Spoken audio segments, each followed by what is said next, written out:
You are listening to the Teach Middle East podcast, connecting, developing, and empowering educators. Hi everyone, welcome to the Teach Middle East podcast. My name is Lisa Grace. Today I have Miss Gillian Hammond on the podcast. She is the principal of Repton, Dubai, but she's also the chief education officer for her group. And so I'm going to be diving in to a little bit more than just the professional, a little bit into the personal, because this is behind the principal's desk where we get to learn about the person in the role. And so it is my pleasure to welcome you to the podcast, Gillian. Thank you very much, Lisa. It's great to be here with you. I literally am behind my desk, so you're very welcome. So we're going to get to know who Gillian is and where it all began. Gillian, this is my new favorite question to ask. Tell me about little Gillian growing up. What was she like and what did she get up to? So little Gillian grew up in a part of Lancashire that was very rural and had lots of countryside everywhere. So I was able to walk myself to and from my primary school. That would take about 15 minutes. I would always take longer going home. I would stop off at the park, and there was a lot of tree climbing and playing in the woods and forests and building bivouac dens and falling in the river. I've done that quite a few times as little Gillian. And I then joined the Brownies and then the Girl Guides and became obsessive about getting the badges on my uniform and doing all of the different challenges that we had to do for that, and camping and all sorts of things. But I had, my grandfather was a great painter. And so him and I would do a lot of painting together as well. So I don't consider myself artistic anymore. I don't get involved so much anymore, but I really enjoyed doing that with him. That was a bit of an outlet for me. And I found I really did like painting with oil paints and watercolors. So yeah, that was little Gillian. What was little Gillian painting? I actually got into the newspaper with one picture, and it was a flower scene. It was roses. But my granddad and I really loved drawing and then painting different birds, different quite close-up bird scenes. And, myself and our family members all still have pictures around the houses that my granddad had done. And they're very fond memories for me now. I was very proud of doing that with him at the time. It was quite different to what a lot of my friends were doing. So it's funny the things we remember, sometimes you think it's the massive things, but it really isn't. It's just the little things that join us together as family or friends, the little bonding moments, things like painting or walking or running in the park and that type of thing. So you stayed in Lancaster, obviously, for your child, but when did you leave and why did you leave? So I left Lancashire first, probably when I went off to university, and I went off to Nottingham to study chemistry. And I loved it because chemistry, it had never been a childhood dream to become a chemist. But in year 10, when I was in high school, we had to go on work placements. And I always remember them telling me that my work placement was going to be in a hairdresser's. And I said to them and my family, but I'm not interested in going into becoming a hairdresser. It's not, I'm not artistic that way. It's not an interest of mine, a profession I want to go into. And they said, well, that's what it is. Unless you find another one, that's where you're going. So my aunt was a manager in a local pharmacy. And Auntie Rini was able to persuade them to give this year 10 girl, 14 turning 15, a 2-week work placement. And so I worked there and I stacked shelves and I cleaned and I put prices on things. And then towards the end of that practice, I was allowed to be in the dispensary with the pharmacist and started helping doing certain tasks there. And it led on to all of my holidays and every Saturday and a half an hour shift on a Sunday, which was interesting. And that was just to open up the pharmacy just for the local police station to fill their prescriptions. And it was something I did then all through my college days and even during the school holidays when I was at university. So that gave me the taste for, I want to become a pharmacist. That's what I wanted. So I left Lancashire when I went off to Nottingham to study chemistry. And I loved it. And I had a wonderful experience. And one of the memories that sticks out there is doing a lot of organic chemistry, but then being sent off to what we were told would be bucket chemistry. And it literally was. It was taking it from a small scale in the lab into a factory size and upscaling that. So we were literally dealing with chemicals on a bucket size and trying to make sure that we were doing that accurately. So it was a great practice. I did some research into asthma, and unfortunately, I became a little bit disenfranchised with it. I started to realize the money that pharmaceutical companies were making by selling common cold remedies, that I thought a lot of these things could be cured actually, but we wouldn't want to do that because there's too much money to be made. And I became really disenfranchised with it. And I was opposed to the animal testing. And I didn't know what I wanted to do then at that point. And I was again, through family. My mum has been or was a civil servant all her life. So she worked for the government in the Department of Civil Service. And actually through contacts there, I became, and this was fantastic actually, I became an assistant inspector on a fraud team for national insurance. So different. And I did that for just over 2 years. And I loved it, Lisa. I had the best team that I worked for. We were working on for companies and for employees who had paid over their national insurance, but then retired, and the company hadn't passed it on to the government. So it was a fraud scheme. Or it was what we would call collusive employers. So it was people opting not to pay national insurance. So they weren't being registered properly with their employers. And then they wouldn't have a pension at the end of it because they didn't have sufficient contributions. So it was really interesting. I was part of a team that recouped over in 1 year, £3 billion worth of national insurance. And we were on truck stops with the police, and we raided premises and went and collected the books and the accounts. And it was fascinating. So I would very often be out on a highway with a high-vis jacket and hard boots. And I loved it. I did that for 2 years. And then my family kept giving me stick and was saying, you're not going to earn much more than you are now in the civil service. It's a dead-end job, really. Do you really want to be a civil servant for the rest of your life? You're not using your chemistry. What are you going to do? So I applied, to become a teacher. I submitted an application, and I submitted an application to the police. And I then got to the point where I had to make a choice. And I am so grateful that I made the choice I did, because I sincerely have loved my career. And I still love my career now. So I feel blessed. Can you imagine you as a police officer? You see, as a chemist as well, I like rules. I like regime. I kind of need organization in my life. I can be I like things in their place and organized. And I thought it would be I felt like I could make a contribution to the community in doing that. But it was a tough decision ultimately when I was offered both. So, but I'm so grateful that I went the direction that I did. It's interesting, how our paths are so winding, but it all adds up to a rich tapestry, and it all gets, used at some point in our lives. I think so. Where did you start your teaching career then? So I remember doing my work placements. So obviously when you're doing your degree to become a teacher, you have to do 2 work placements. And I, again, used contacts. I wanted to do 2 very different work placements. I was a little bit older than my peers, because I'd worked for a couple of years as well before going back to university. So I was a little bit more assertive and knew what I wanted to do than some of my peers. And I managed to get one of my placements in a special needs school in St. Helens.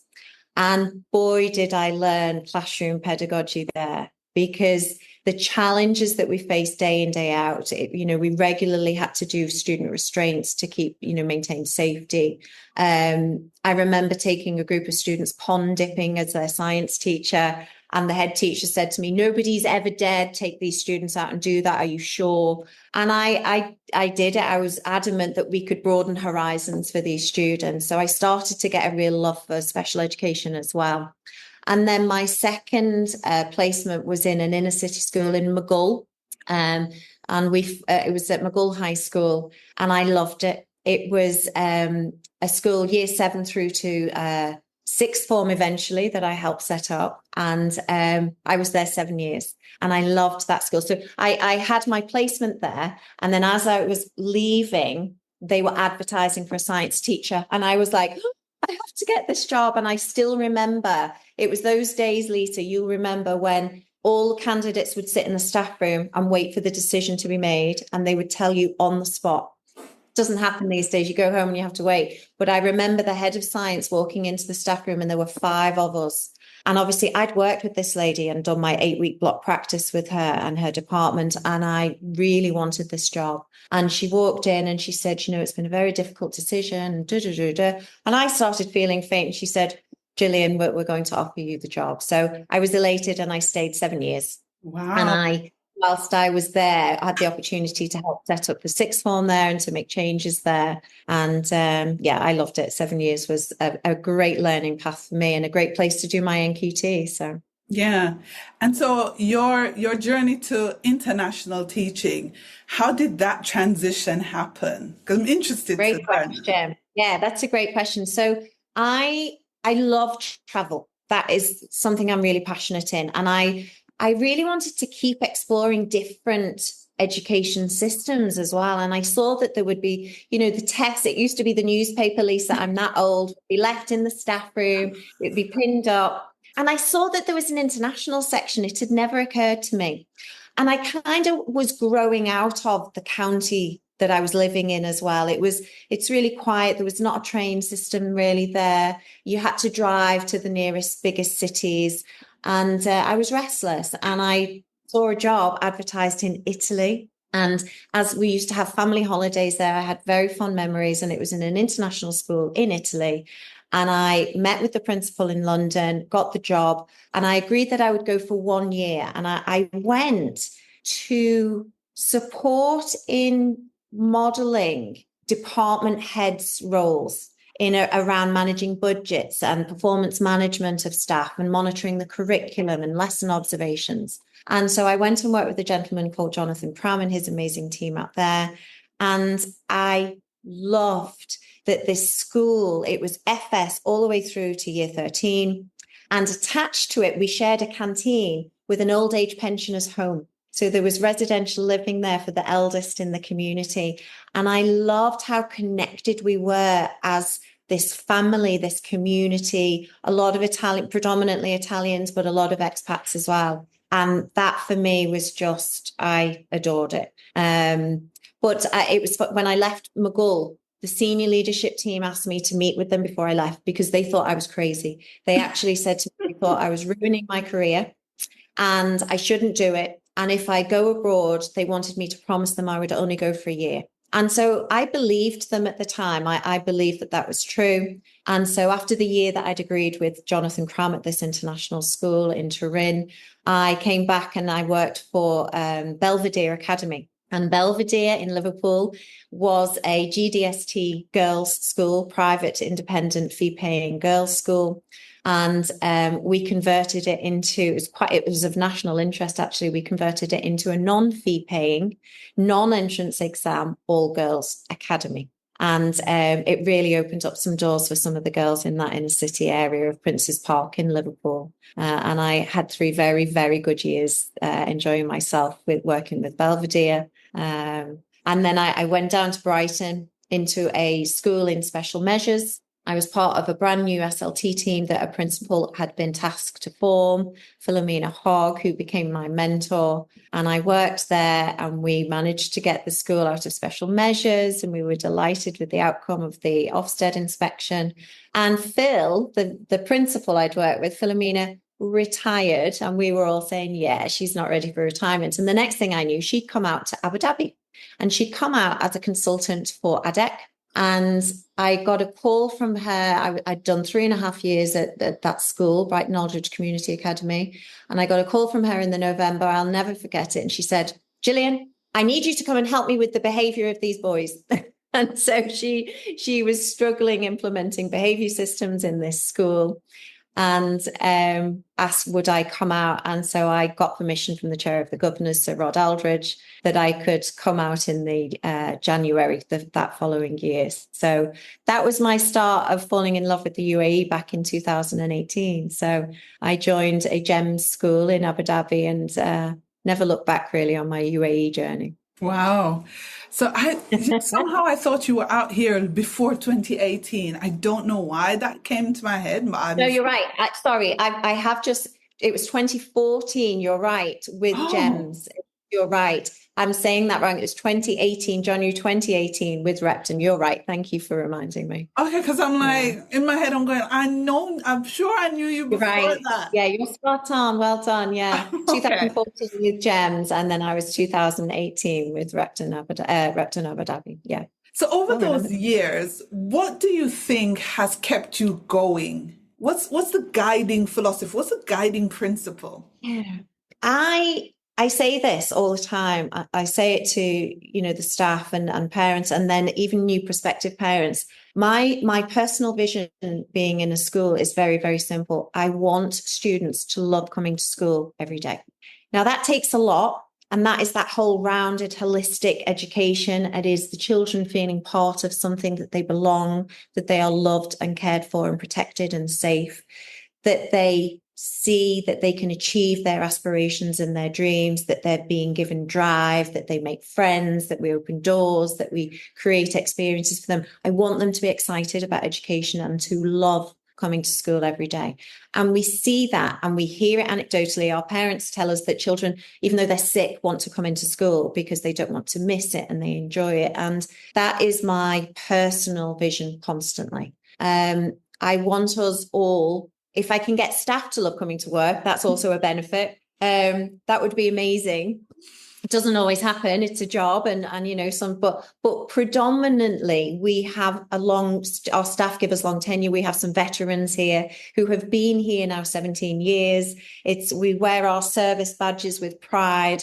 And I've handed out 37 badges to staff who've been here more than 15 years. So we've got veterans in Repton, and it's because it is a great place to work. Our Reptonians are incredible. Our values are spot on, we believe. And the experiences that we then share as a Repton family mean that you commit. I've been with Repton 7 years now, and I want to get out of bed every day to come in and make that difference. For me personally, as a principal, I love the variety of the work. I'm sat here behind the principal's desk. That's what this podcast is about. I never know what's going to come in every day. And even as much as you think you've planned in advance, you plan the calendar very carefully. My PA helps me plan the scheduling and diary very carefully. All of those things have to be dropped sometimes. And honestly, I love that aspect of it, if I'm honest. And in every scenario, I will prioritize the children in those instances, and then the staff, and then the parents, and it kind of goes in that pecking order. And I value the support we have from our parent community. They're very, very supportive, and I only need to pick up the phone, or I'm on a WhatsApp group with the Friends of Repton. We do feel like a family. And so if you're not here and you're not putting your best in, then you feel like you're letting family members down. So I think that's what keeps me going. We want to be world class. We are outstanding. We've been outstanding for a decade now. We've loved to celebrate that. And I think once you hit that threshold, we've discussed it at length, what's next? And we say, well, we've got to be outward looking to find other things that will keep challenging us and stretching us. So looking at blockchain and cryptocurrency and all of these things with our students. So yeah, I love the challenge and the variety. Yeah. And Repton is a bit unique, especially your campus in Dubai, because it's a boarding campus as well. Yeah. Tell me what's boarding like there? Like, it's interesting because I'm a boarding person. I used to go to boarding school. So I'm like, what is boarding like in Dubai? So this might bring some memories back for you then. So yeah, we're the largest campus in the UAE. It is vast. When I do my campus checks and tours, I wear sportswear on those days. I book in my tours with the facilities team, and I wear my sportswear on those days. We have 2 boarding houses. We have I call them my boarding babies. We have 101 boarders. So we have a girls and a boys boarding house, and they are such an integral part of our community. I will see them going up onto the first floor very soon for their end of day snacks and what have you. We have on-site kitchens that are like hotel kitchens underground, and chef and his team produce the most amazing meals for them every day. And we obviously benefit from that as our catering provider then as well. And he provides all of the packed lunches and snack boxes and does the catering for our inset days. So we're very fortunate. But the boarding really create this, it's almost a homely feel on the campus, because if we have rains or there are problems with weather or electricity, or my first thought goes to, are the boarding babies okay? If they got everything they need, does AC still work? What's our backup plans for them? And so we are open 100% of the time. So, when you see schools closing because of different things that are going on with weather and different problems that they might be having, we've said to parents, we will be open all the time. You don't need to ask us that question. You don't need to worry. We're going to be here, whether we have to kayak in or not. And we literally, myself and the SLT, make sure that we watch these events happening very closely, and we make sure we get here because we have students here all of the time. So they create a real dynamism about the place. I think they are often, many of them are leaders, and they fully engage with all of the activities and bring a lot along of their peers as well. It means that we provide an opportunity to students overseas who perhaps might not have had the opportunity here. So parents place their students here because it can be quite a good central point for parents if they travel a lot because of their work. Yeah. We also have a tennis academy here, the Emilio Sanchez Tennis Academy. So we're going to have a Reptonian who's a Wimbledon champion. And those students have come specifically because they can live here and attend the tennis academy before school and after school hours as well, because their ambition is to play at Wimbledon. So it means that, that it goes hand in hand, really. It provides an amazing opportunity for students who perhaps might not have been able to come and join us. Yeah, when you're talking about like the chef and I'm like, I bet it was not like a Church of England boarding school, all girls boarding school that I went to. I promise you there was no chef there. Probably not. Kidding. There was a lady who cooked, and sometimes she cooked stuff that we couldn't eat. So let's just be honest. It's not the same. No, I can imagine. And chef has a rolling menu of different cuisines. So he'll do, Chinese food one night, Indian food another night, African another night. And it's brilliant. And so when we did our staff inset, we themed the days as well. And that's what we were able to enjoy. And the last Friday of every month, on a Friday, as one of our wellbeing initiatives, we, as a staff body, we sit and have lunch together as well, the last Friday of every month, which is lovely. Yeah. So. Let's just say Repton is boarding 3.0, the advanced version. That's not your regular, but it's definitely probably not. No. So tell me then, Gillian, when you look at your obviously very long and interesting career, not long by age, but long because you varied it so much, some chemistry here, some insurance fraud detection there, some special education needs over there, and some teaching over here, and then some leadership all in the mix. What do you love most about your role? So I'm talking about you, not your school and not the job, but what do you love about your role that you play? That's a great question. I love the impact and influence that you can have and make. So if you do it right, you not only provide incredible opportunities for the students, but you develop internal staff talent who want to stay, who stay, and who also have opportunities and move on and demonstrate that lifelong learning journey and growth journey to students as well. And I think that's really impactful.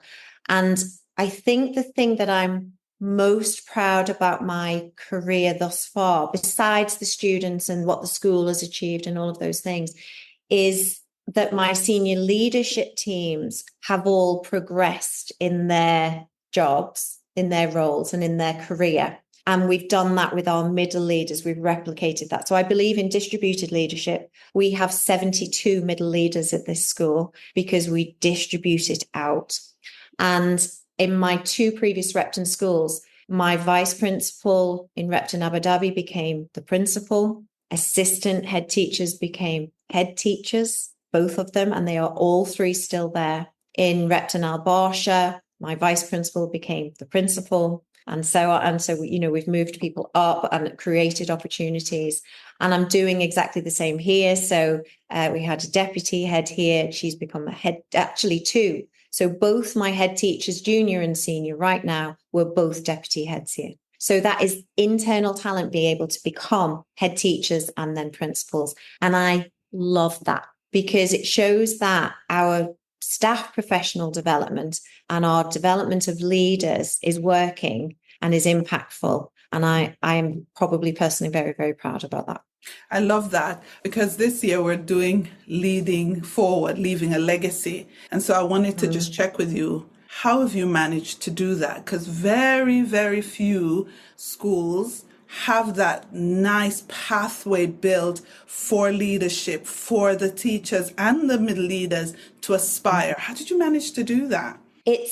For me, I started with the structures and was very clear and about their specific roles. Often teams, any leadership team, whether it's middle leaders or senior leaders, often their roles overlap too much and there can be wasted time and less accountability. And you can't challenge and push and progress.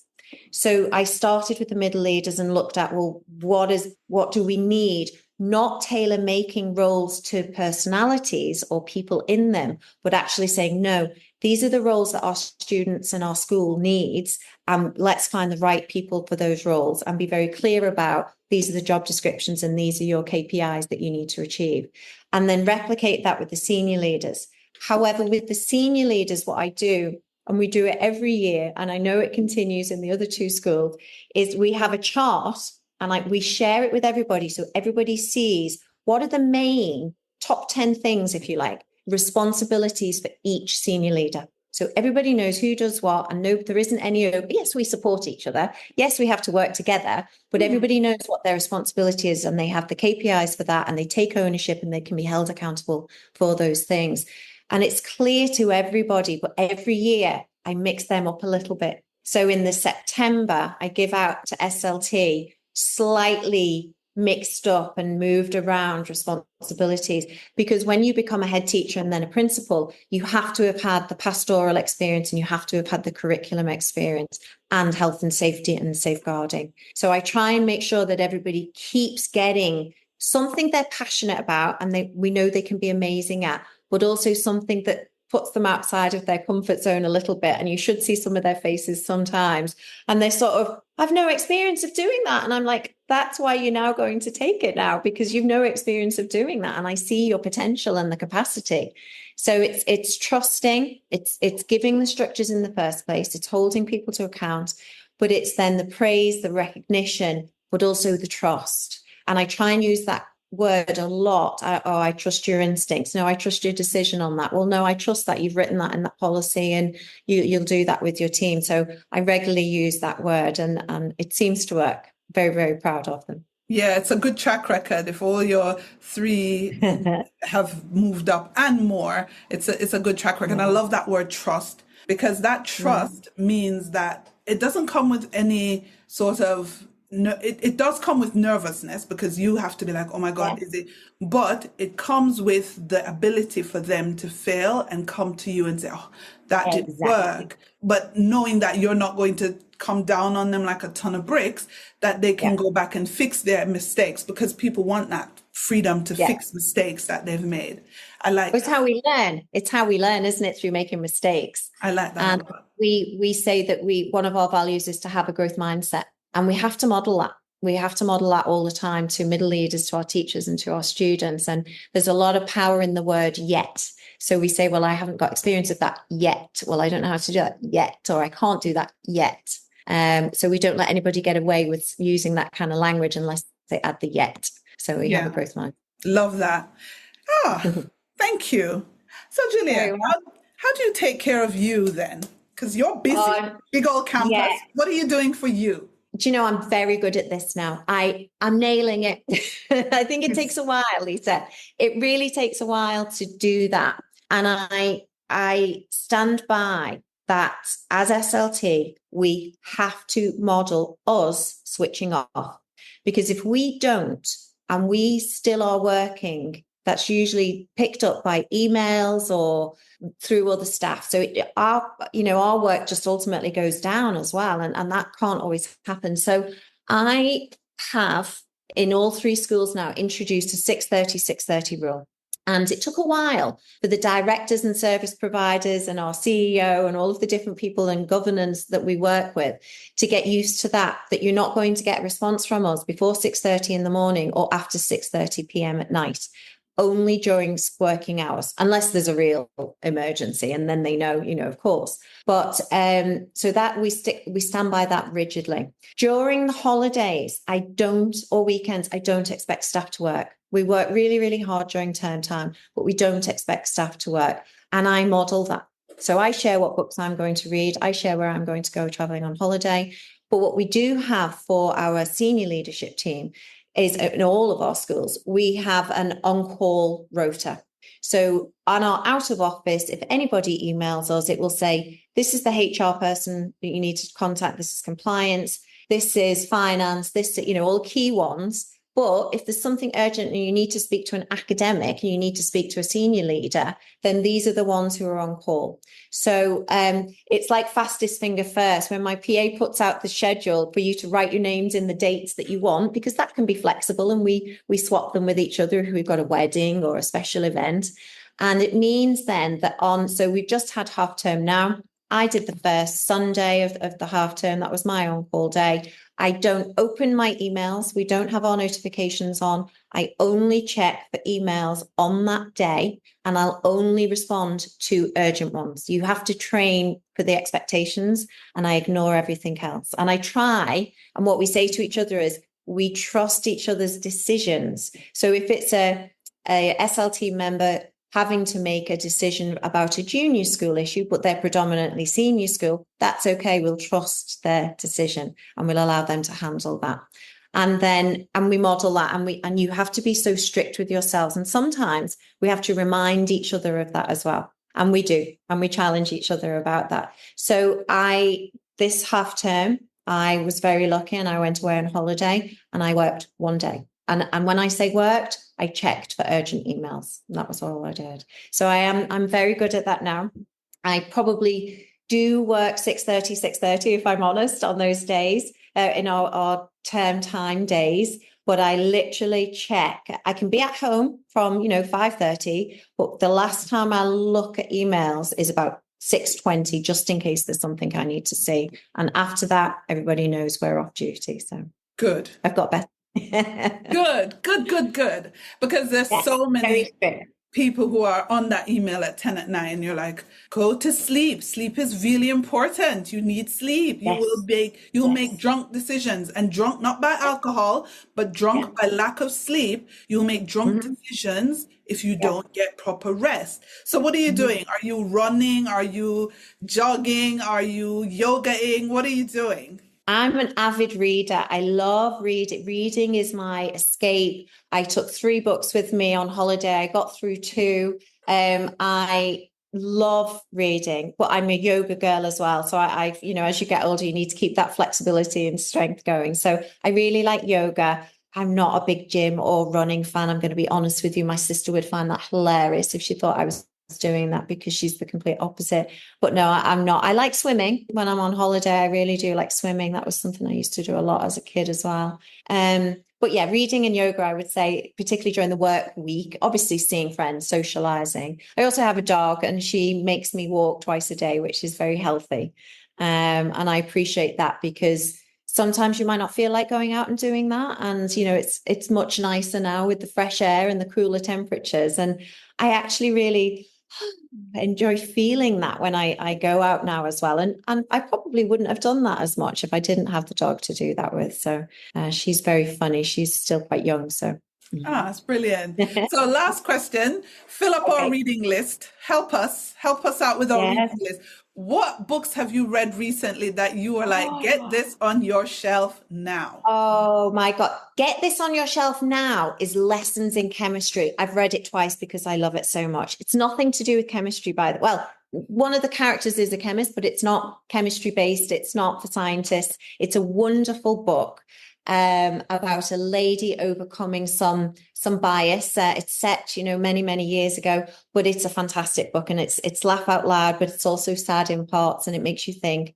I've then just read quite a challenging one called Eye for an Eye and by F.J. Arledge. And it challenged me in that it was talking about retribution, and is that it via stories and it's a novel, it's fiction, but it was really interesting, and it really made me pause and think about what the writer was putting across. It was great. And even when I closed the last page, I remember I was on my sunbed on holiday, and it still made me think about it afterwards. So I have to say as well, I've discovered that I love Crime Junkie podcast.